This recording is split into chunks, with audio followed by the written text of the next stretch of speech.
mort demeure un phénomène en soi mystérieux, un sujet quasi tabou dans nos sociétés occidentales.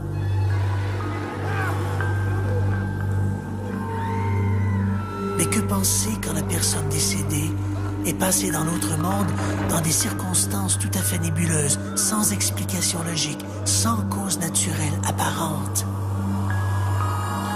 Tous ces morts forment-ils une corde qui nous entraîne inexorablement dans les profondeurs les plus troubles de la pensée humaine? Ces légendes prennent-elles racine dans les rêves les plus terrifiants?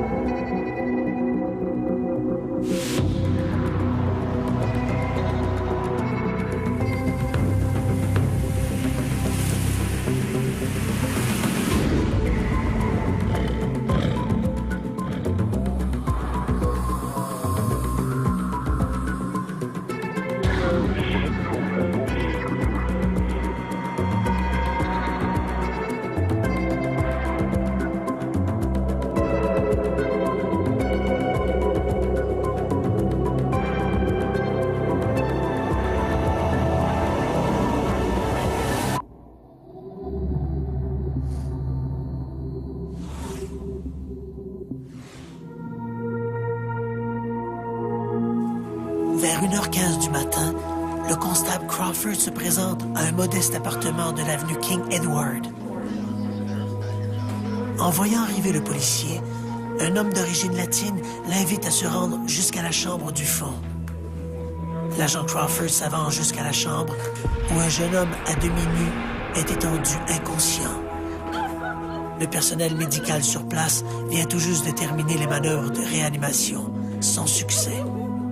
Dans un anglais où perce un fort accent espagnol, le père du jeune homme explique au policier qu'il se nomme Diego Diaz et qu'il vient tout juste de libérer son fils Walter de l'emprise du démon.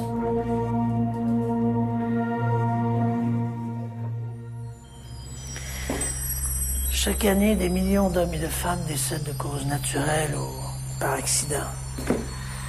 De ce nombre, une poignée trouve la mort dans des circonstances inexplicables. Des circonstances si étranges que certains seraient tentés de parler de causes surnaturelles.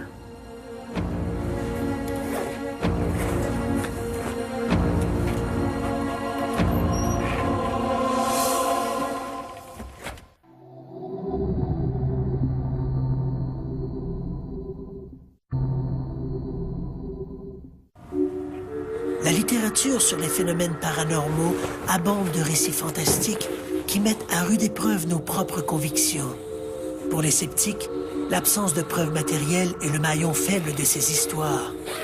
Mais lorsqu'il y a mort d'homme, les choses se compliquent. Doit-on alors parler de malédiction, de forces obscures, de sorcellerie ou de simples coïncidences?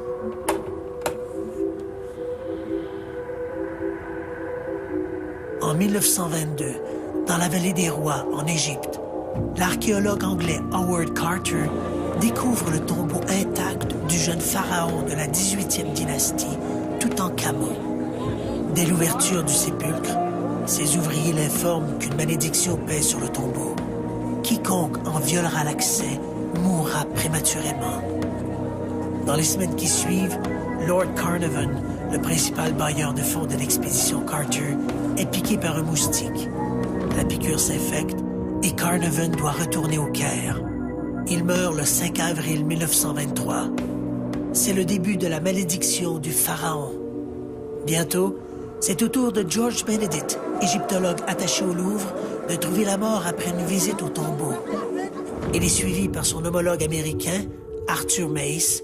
Se succèdent ensuite le frère et l'infirmière de Lord Carnarvon, le secrétaire d'Howard Carter, Richard Bittell, et le radiologiste Archibald Reed, qui, le premier, a radiographié la momie.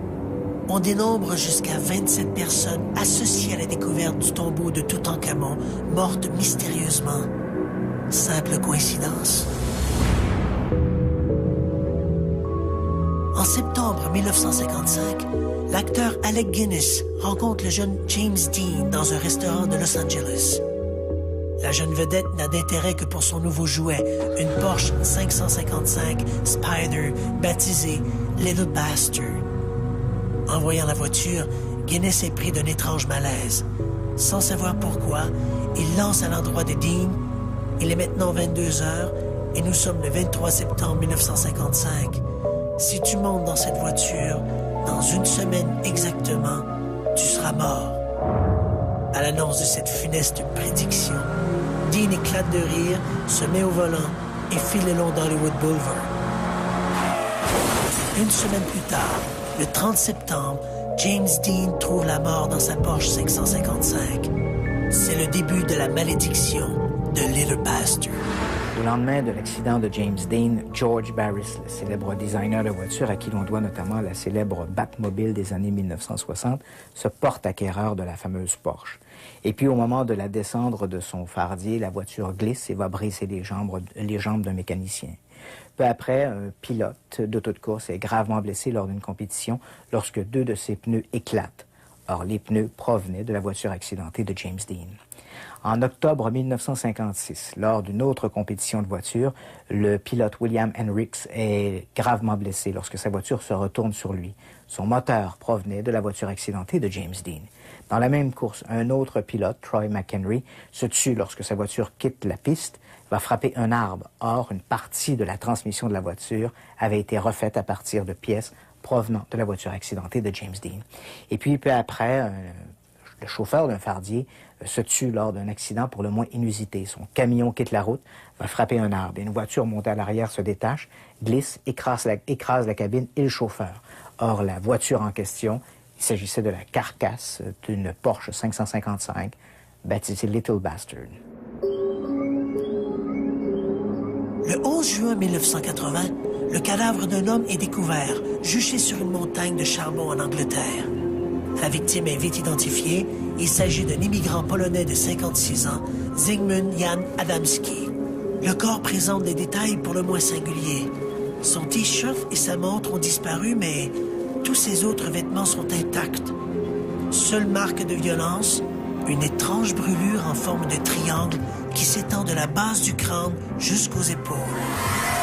Mieux encore, le corps semble avoir été déposé sur la montagne de charbon. L'enquête policière révèle que Zygmunt Adamski est disparu de chez lui 5 jours plus tôt. Au dire de sa femme, le 7 juin, Zygmunt est sorti pour aller chercher des pommes de terre. Elle ne l'a pas revu depuis. L'investigation met à jour d'autres détails insolites. Le premier policier à s'être rendu près du corps d'Adamski, le constable Alan Godfrey, est enlevé à bord d'un ovni. L'affaire prend une nouvelle dimension. Zygmunt Adamski a-t-il été assassiné par des extraterrestres? Le 8 novembre 1964, à Upper Darby, en Pennsylvanie, les sapeurs-pompiers répondent à une alerte. Lorsqu'ils arrivent sur place, une épaisse fumée noire s'échappe d'une fenêtre du 2e étage de la maison. Les sapeurs enfoncent la porte. Le spectacle qui s'offre alors à eux les laisse pantois. Sur un fauteuil reposent 2 jambes contre la partie basse de la chaise. Tout le reste du corps est réduit en cendres. Les sapeurs n'ont jamais rien vu de pareil.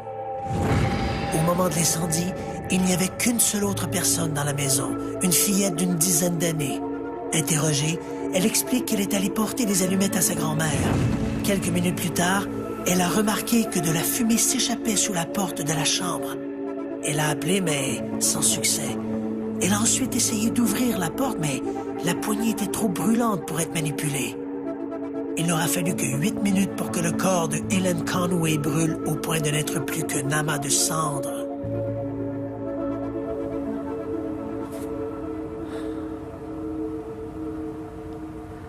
Brûlé comme si le feu avait pris naissance à l'intérieur de son corps.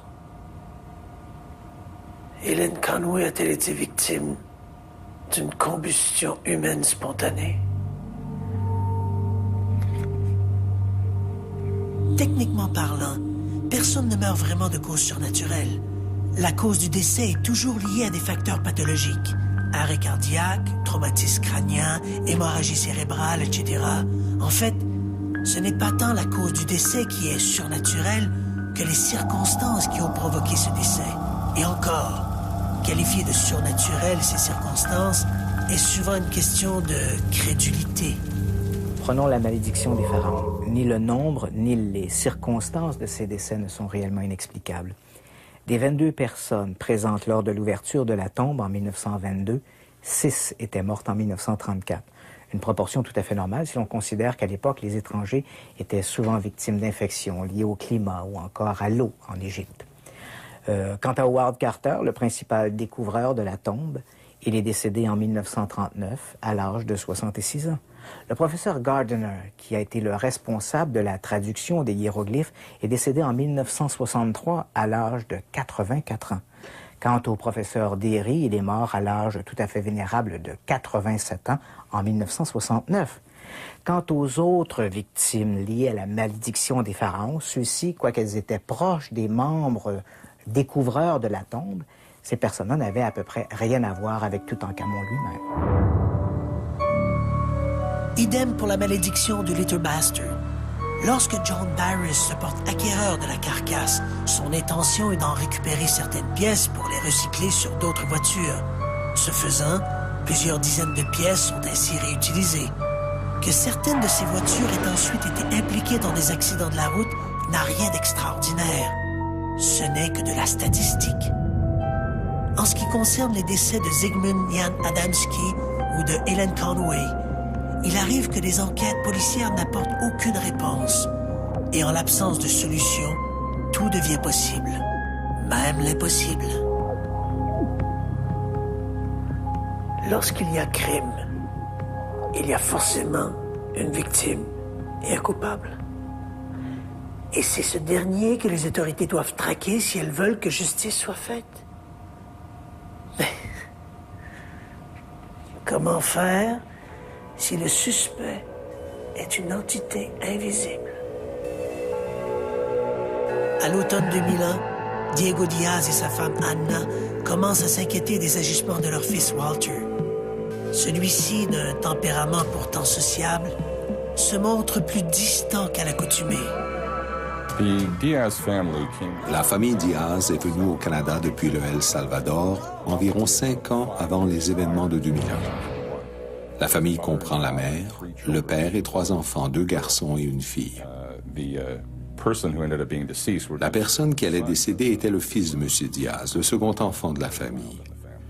Il vivait à London, le père était barbier en ville, la mère ne travaillait pas, et la famille fréquentait l'église du 5e jour, qui regroupait essentiellement des immigrants du El Salvador, soit une communauté d'environ 125 membres.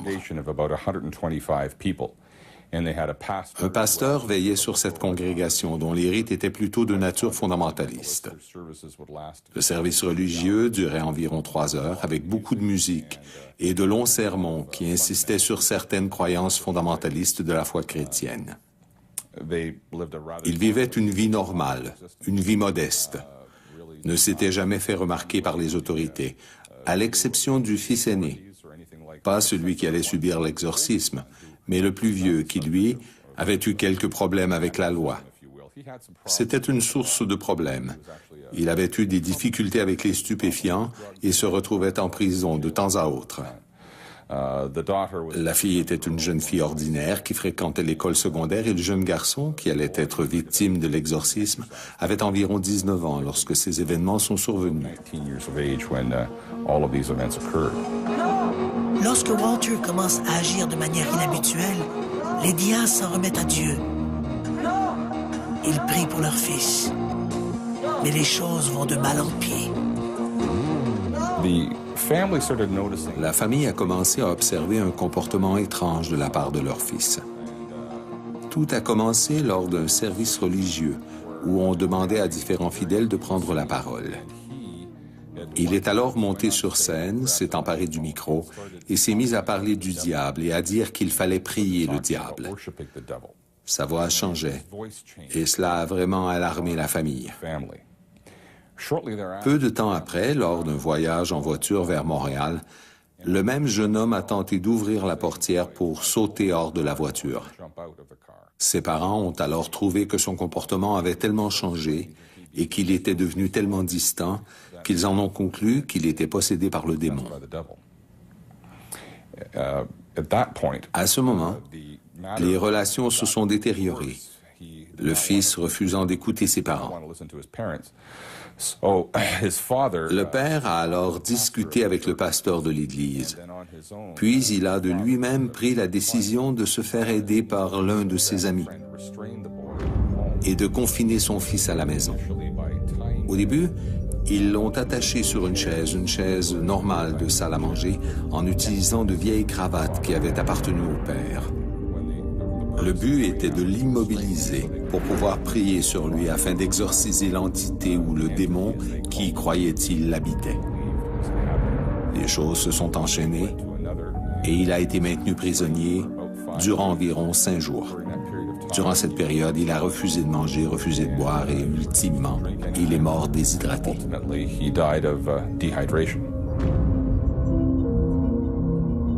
Le couple Diaz et leur ami Alexandro Casta sont immédiatement arrêtés. Au procès pour homicide involontaire, les Diaz maintiennent que leur fils était possédé du démon et que l'exorcisme était le seul moyen de le libérer. Ils seront condamnés à des peines légères. Dans notre système de justice, les croyances religieuses de l'accusé n'entrent pas en ligne de compte lorsque vient le temps de porter des accusations. Là où ça peut entrer en jeu, c'est dans la résolution du cas et dans la sentence qu'ont reçue les accusés, parce que cela expliquait le comportement. La croyance de l'accusé, qui lui croyait sincèrement qu'il faisait quelque chose de bien, n'a aucun poids dans notre système de justice en ce qui a trait à la criminalité d'un acte. On n'accepte pas une défense qui dirait « c'est ma croyance religieuse et c'est bien d'attacher quelqu'un pour exorciser le démon ». En aucun cas, cela ne peut constituer une forme de défense. Quant à savoir si Walter Diaz était réellement possédé du malin, c'est là une question qui va bien au-delà des expertises médico-légales. D'après le rapport d'autopsie, le jeune homme est mort par déshydratation. Mais les légistes n'ont trouvé aucun élément pathologique ni aucune drogue susceptible d'expliquer les étranges comportements de Walter Diaz. Pourtant, lors de l'enquête, des dizaines de témoins ont juré que le jeune homme avait changé du tout au tout, et ce, du jour au lendemain. Pourquoi? Je crois que nous sommes fascinés par un cas comme celui-ci, parce que nous sommes en présence d'un père qui aime authentiquement son fils, qui croit faire tout son possible pour lui, qui croit sincèrement qu'il y a un diable dans ce garçon. En tentant de chasser le démon de ce garçon, il provoque la mort de son propre fils.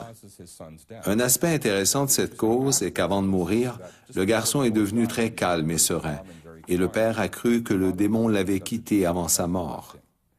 Malheureusement, on a pu le sauver parce que la déshydratation était trop sévère. L'affaire Diaz n'est pas sans rappeler l'exorcisme d'Anneliese Michel, une histoire pathétique qui a inspiré le film L'exorcisme d'Émilie Rose. À l'été de 1975, Anneliese Michel, une jeune étudiante de 23 ans, adopte d'étranges comportements. Elle se referme sur elle-même et devient de plus en plus asociale. Autour d'elle, on ne s'étonne pas trop, tant il est vrai qu'Anneliese se plaint depuis plusieurs années d'être périodiquement la proie d'entités malveillantes. Mais en cet été de 1975, les choses tournent au cauchemar. Anneliese a des visions qu'elle attribue à Judas, Caïn, Lucifer et même à Adolf Hitler.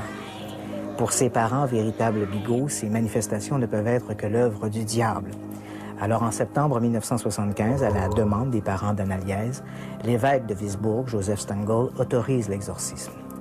Pendant des mois, les deux prêtres exorcistes, Ernst Halt et Arnold Renz, vont soumettre la jeune femme à un rituel incessant.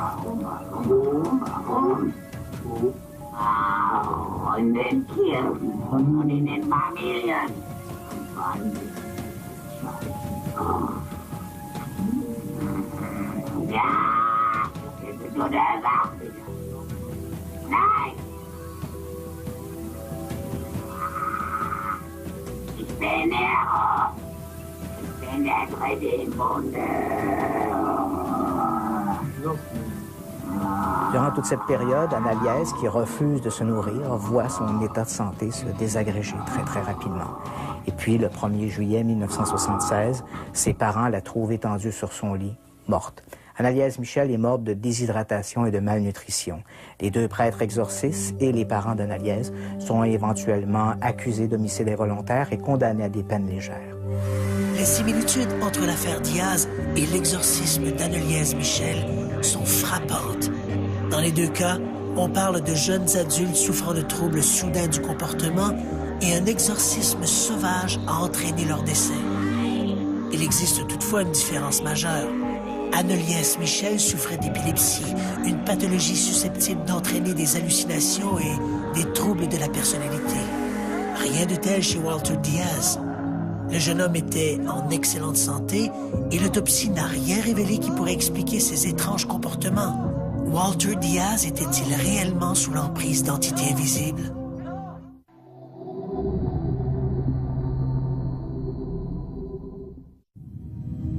Victor Farrell n'a pas le moindre doute sur la réalité de ces attaques de l'au-delà. Dans son livre, il soutient avoir été la victime d'agressions répétées de la part d'une entité invisible, une succube, pour utiliser sa propre expression. Un succube est une entité qui vous attaque sexuellement. Avec les femmes, c'est un incube. Avec les hommes, c'est un succube. Mais le ventre peut tourner d'un côté ou de l'autre et devenir mâle ou femelle. Si vous les combattez, ils peuvent se fâcher et devenir vicieux. Éventuellement, ils deviennent une entité démoniaque qui détruit votre corps d'une manière ou d'une autre. Farrell soutient que l'une de ces créatures aurait maintes fois essayé de l'assassiner. À un moment donné, l'entité a tenté de me tuer en mettant le feu à une couverture électrique. J'ai apporté la couverture électrique chez un spécialiste qui l'a examinée et qui n'a jamais trouvé la raison pour laquelle elle avait pris feu. Un autre matin, je me suis levé et elle avait sa main qui écrasait mon cœur.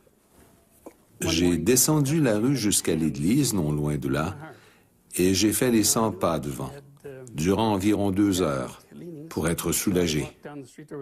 Puis je suis retourné à la maison.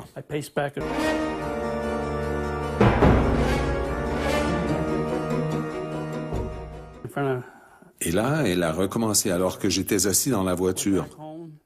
Subitement, j'ai ressenti l'urgence d'aller au centre d'achat et au bout d'un moment, l'attaque s'est arrêtée. Elle me serrait le cœur si fort. Peut-être qu'elle aimait la peur qu'elle me faisait à l'époque quand elle m'écrasait le cœur. C'était quelque chose d'épeurant. Au fil des mois, Victor Farrell a appris à lutter contre cette entité. Aujourd'hui, même s'il est encore l'objet de ces attaques sporadiques, il sait maintenant comment s'en protéger. Il porte toujours collé sur son cœur une fiole d'eau bénite, une précaution essentielle, croit-il, pour éviter de mourir de causes surnaturelles. Quand les gens viennent me dire que j'ai trop d'imagination, franchement, ça me fait sourire. Ils sont vraiment ignorants de ce qui les entoure vraiment. Il y a autre chose que la simple réalité physique. Mais comment leur expliquer? On ne peut pas leur expliquer parce qu'ils vont se mettre à rire de vous. Mais ça va. Être attaqué par des démons ou des entités malveillantes, difficile de ne pas entretenir un certain scepticisme. Adhérer à ce scénario équivaut à accepter l'existence de ces agresseurs invisibles, un pas que beaucoup refusent de franchir. Les histoires d'ovnis et de visiteurs extraterrestres se retrouvent dans la même catégorie, sauf qu'ici, l'existence des ovnis semble plus facile à accepter. Si voir un ovni est une chose, être victime de ses occupants en est une autre. Inácio de Souza et sa femme Luisa travaillent sur une exploitation agricole au Brésil. La ferme compte principalement un quartier d'habitation et une piste d'atterrissage pour l'avion privé du propriétaire des lieux, le Sr. Salvatore Medeiros, qui fait des visites hebdomadaires. Le 13 août 1967, Ignacio de Souza et sa femme rentrent chez eux lorsqu'ils aperçoivent une étrange machine posée sur la piste d'atterrissage. Pour résumer, c'est un ouvrier qui, avec sa femme, rentre chez lui. Donc on est dans la campagne. Et il voit au bord de la route une drôle de forme, je crois que c'était comme une coupole retournée, avec des gens habillés bizarrement. Au départ d'ailleurs, sa femme pense qu'ils étaient nus, mais en fait ils étaient avec une espèce de combinaison qui colle à la peau. Et l'affaire, il y a de la peur qui s'installe, un mauvais mouvement, Ignacio de Souza prend son fusil et tire sur un des personnages. Et il y a un rayon qui sort de l'OVNI, appelons-le comme ça, qui était à côté, et qui touche le témoin. C'est comme une réponse, quoi, je veux dire, à l'agression. Lorsqu'Ignacio se relève, les créatures ont disparu et l'engin commence à s'élever lentement en émettant un bourdonnement semblable à celui d'une ruche d'abeilles. Dans les jours qui suivent, Ignacio est victime d'étourdissement, il a des nausées. Et lorsque son employeur, le seigneur Madeiras, voit son employé dans un si piteux état, il décide de le conduire à Ganoia, une ville située à 180 km au sud-ouest de Brasilia. Le médecin traitant constate que Ignacio a une sorte de brûlure qui va de la tête au tronc, en décrivant un large cercle parfait de 15 cm de diamètre. Sur le coup, le praticien croit également qu'il doit s'agir d'une éruption cutanée due à une plante vénéneuse. Mais lorsque le seigneur Madeiras fait au médecin une description de cette étrange rencontre dont a été victime Ignacio, le médecin décide de pousser un peu plus loin ses analyses par des analyses de sel, d'urine et de sang. Et les résultats sont graves. Les jours d'Ignacio sont comptés. Il est atteint d'une leucémie galopante. En fait, Ignacio de Souza décède le 11 octobre 1967, presque 2 mois jour pour jour après sa funeste rencontre avec un ovni. C'est une histoire où le témoin était très bien coté, très bien vu par ses employeurs. C'était quelqu'un de très sérieux et donc pas du tout porté sur les histoires fantastiques. Et puis surtout, il y a cette brusque... en fait, ça fait un peu comme un effet d'irradiation. D'ailleurs, n'étant pas au courant, le médecin qui l'examine dira à un moment donné, il a contracté une leucémie, et il en a pour tant de temps, et je ne sais pas s'il a eu raison pour la leucémie, mais exactement au moment qu'il avait donné, donc de Souza est mort dans d'atroces souffrances des séquelles de cette mystérieuse maladie attrapée quand il a été touché par ce tout aussi mystérieux rayon. Le 20 août 1966, des adolescents à la recherche de leur cerf-volant découvrent sur le Morro do Vintém, près de Rio, au Brésil, les cadavres de 2 hommes.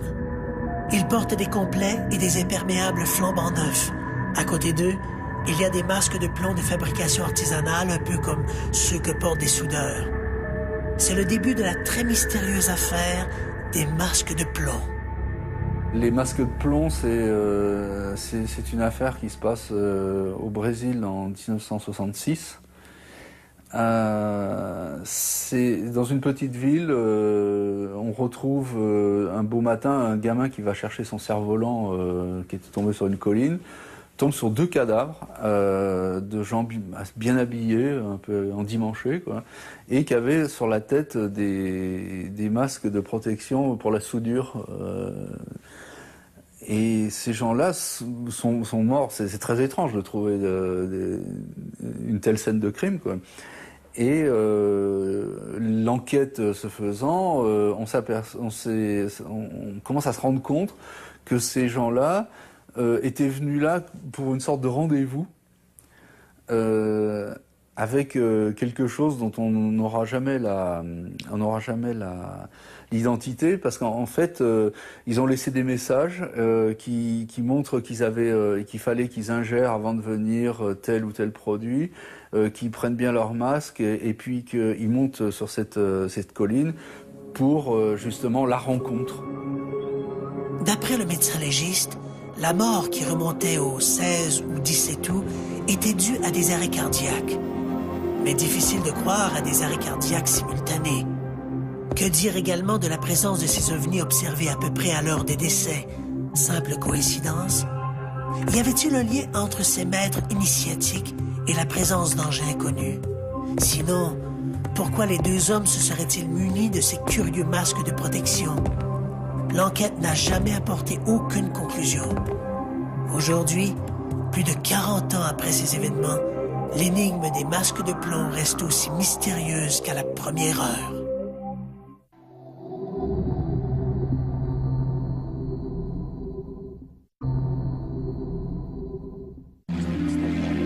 Le 21 octobre 1978, un jeune pilote australien, Frederick Valentich, décolle de l'aéroport de Melbourne à destination de King Island, dans le détroit de Bass. C'est un vol très rapide normalement, puisqu'en fait Frederick Valentich va chercher des provisions pour des amis, enfin pour une fête, quelque chose comme ça, et donc il décolle, il est censé arriver 60 minutes après à destination, il prend ce qu'il a à prendre, il revient et l'affaire est jouée. Sauf que là, ça va pas du tout se passer comme ça. C'est que au bout d'une demi-heure de vol, je crois, si mes souvenirs sont bons, il appelle la tour de contrôle pour dire qu'il y a un avion bizarre autour qui survole. Il ne sait pas ce qui se passe, il y a quelque chose qui ne va pas, il est inquiet. Le pilote demande s'il y a du trafic sur les 5000 pieds et la tour de contrôle répond par la négative. Au cours des minutes qui suivent, l'engin inconnu se précise. Il s'agit d'un grand objet métallique de couleur vert. Valentich n'a jamais rien vu de pareil. De plus en plus intrigué, il reprend contact avec l'aéroport de Melbourne. Il est alors 19h09. Il leur décrit l'appareil ainsi que sa trajectoire. Selon le pilote, le curieux engin semble tourner autour de son avion. À 19h11, Valentich reprend contact. Il est de plus en plus préoccupé. Cette fois, il mentionne à la tour de contrôle qu'il a l'intention de se rendre jusqu'à King Island, que l'étrange objet le suit toujours et que ce n'est pas un avion. Et puis tout d'un coup, tout s'arrête et Frederick Valentich disparaît à jamais rayé de la surface de la planète. Et les recherches donneront jamais rien et on se demandera toujours ce qui est arrivé. Alors, est-ce qu'il a eu une hallucination? Ça paraît quand même peut-être un peu bizarre pour quelqu'un qui avait aucun problème, qui allait faire un vol de routine très court. Est-ce qu'il aurait rencontré un ovni qui, pour une raison ou pour une autre, aurait détruit son avion? Certains disent, est-ce qu'il n'a pas été enlevé? Tout simplement, est-ce que l'ovni l'aurait pas happé avec son avion? Les autorités concluront éventuellement que Valentich est mort dans des conditions inconnues. En 1925, une jeune Roumaine, Eleonora Zugon, commence à être la victime des attaques répétées d'une entité invisible qu'elle croit être le diable. Elle est giflée par des mains invisibles et des marques mystérieuses comme des morsures apparaissent sur son corps. Devant la gravité de son cas, des médecins décident de l'interner dans un asile de Tulpa en Roumanie. Mais les phénomènes dont est victime Eleonora Zugon ont trouvé écho dans la presse et bientôt toute l'Europe a entendu parler de la jeune Roumaine. C'est alors qu'entre en scène une comtesse, Zoe Vassilo-Serecki, elle-même d'origine roumaine. Elle s'est établie à Vienne où elle s'est découvert une véritable passion pour la parapsychologie. Lorsqu'elle entend parler de l'affaire Zugon, évidemment, sa curiosité est piquée à vif. Elle se rend en Roumanie où elle réussit à convaincre le père d'Eleonora, sa mère étant décédée quelques années plus tôt, de la laisser repartir avec elle. Dans les mois qui suivent, la jeune Roumaine est donc étudiée par les plus grands parapsychologues d'Europe, incluant bien sûr Harry Price, le plus grand psychologue britannique, qui les invite à visiter le laboratoire national de recherche psychique qui est situé à Londres. Dans des conditions optimum et devant des témoins, la jeune fille donc est victime de ces attaques. On la voit être giflée par des mains invisibles. On voit même des marques de doigts apparaître sur son corps. Et puis, lorsque la jeune femme, après des mois de ces attaques, lorsque la jeune femme, donc, a ses premières règles menstruelles, les phénomènes cessent instantanément. L'affaire Zugon est aujourd'hui considérée comme l'un des cas les plus étonnants de Poltergeist. Le mot Poltergeist signifie « esprit frappeur », terme d'ailleurs plutôt mal choisi quand on sait que les parapsychologues sont plutôt d'avis que les poltergeists sont des démonstrations involontaires de l'esprit du sujet. Les chercheurs pensent que les attaques dont a été victime la jeune Roumaine étaient provoquées inconsciemment par elle-même. L'adolescente était à ce point convaincue d'être victime du diable qu'elle aurait provoqué de manière psychosomatique les marques de doigts et de morsures. Pourquoi ces phénomènes se sont-ils arrêtés à la puberté? Le mystère reste entier. Dans les cas de possession, il est possible que le comportement des victimes soit dû à leur propre conviction d'être possédées plutôt qu'à des entités invisibles venues des enfers. Nous savons que la jeune Anneliese Michel était persuadée d'être la proie d'esprits malfaisants. Il est certain que ses croyances ont influencé ses comportements. En termes de manifestation, croire être possédé peut s'avérer aussi efficace que d'être réellement possédé. Qu'en est-il par contre du jeune Walter Diaz? Nous ne le saurons probablement jamais. Se croyait-il possédé? Ses parents en tout cas l'ont cru et il en est mort.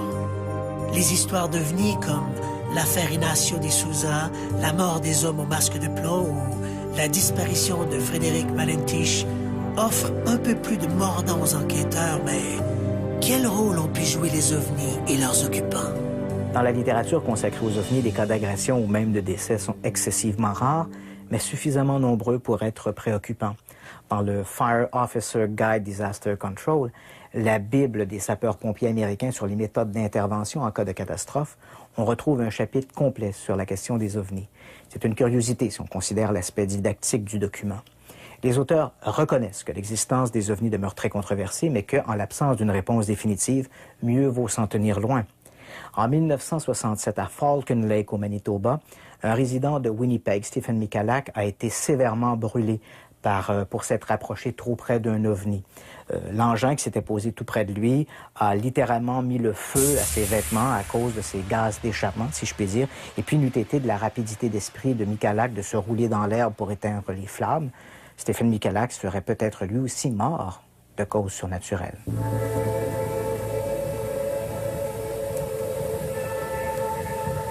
Au chapitre du surnaturel, aucun phénomène n'est aussi inquiétant que celui de la combustion humaine spontanée. Le scénario est simple. Par un mécanisme inconnu de la science, le corps pourrait s'enflammer comme une torche. En quelques minutes, la victime serait réduite à un vulgaire paquet de cendres. Dans leur ouvrage, Jenny Randles et Peter Hough rapportent plus d'une centaine de cas où des hommes et des femmes ont littéralement été réduits en cendres par ce feu apparemment jailli de l'intérieur.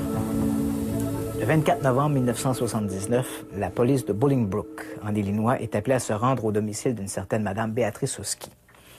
La plaignante est la bru de Mme Oski.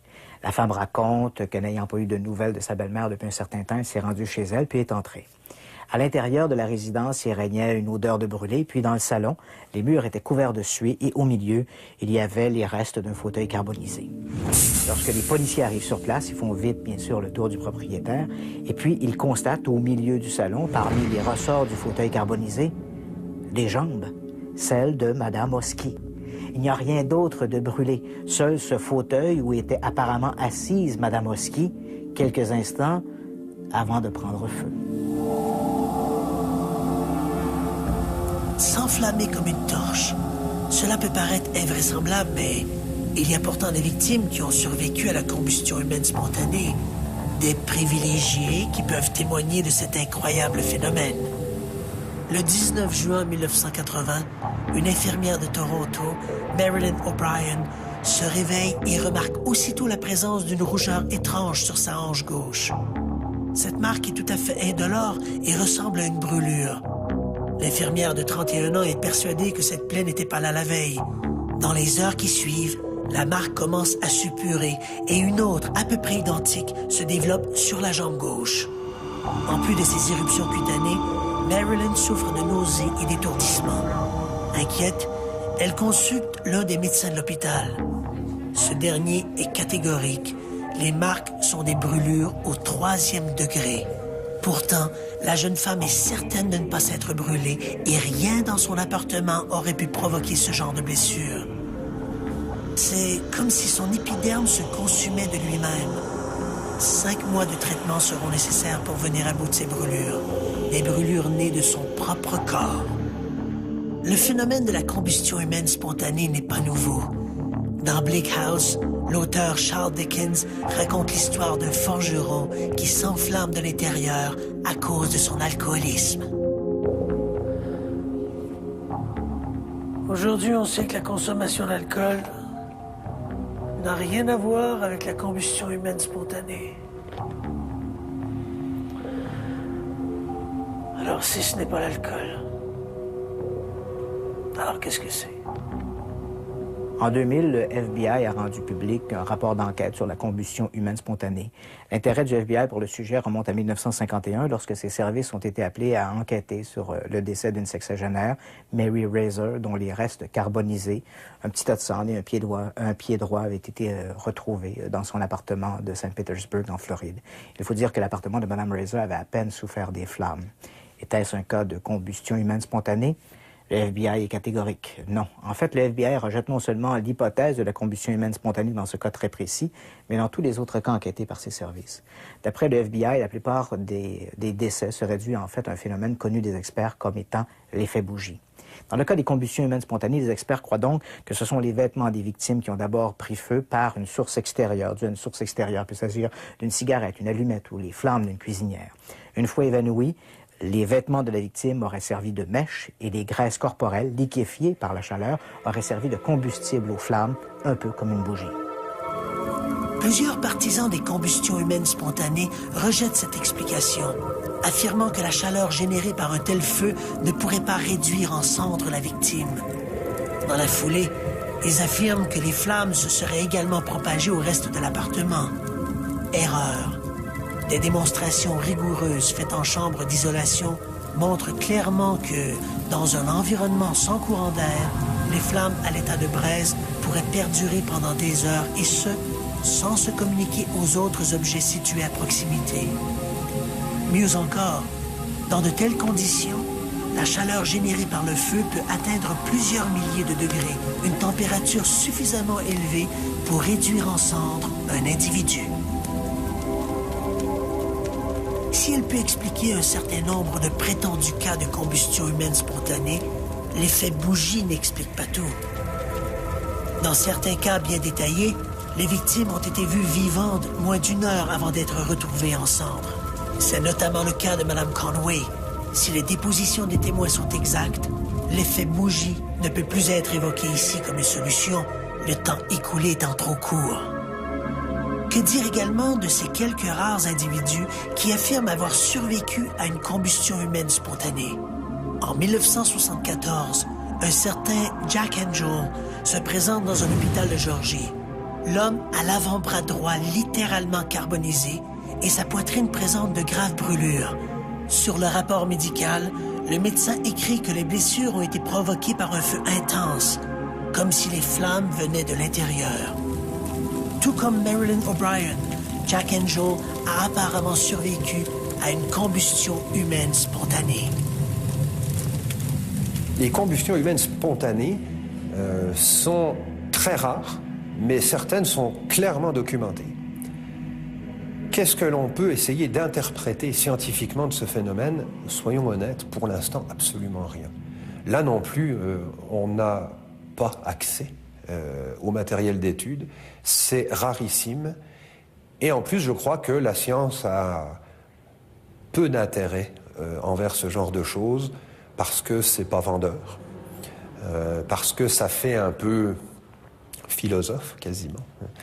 Et c'est pour ça probablement que les scientifiques ne s'y intéresseraient pas. Et en plus, pour travailler, il faut des moyens financiers.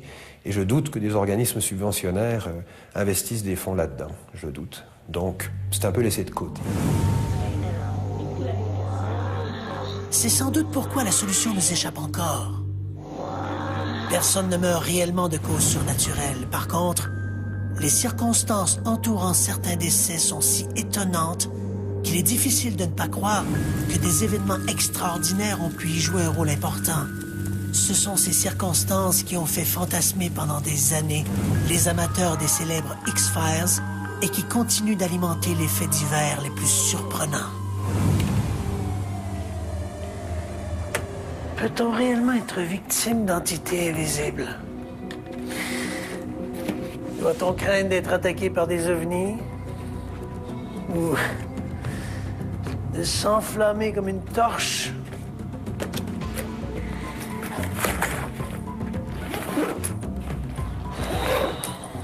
Au théâtre de l'invisible, c'est encore l'incertitude qui a le premier rôle.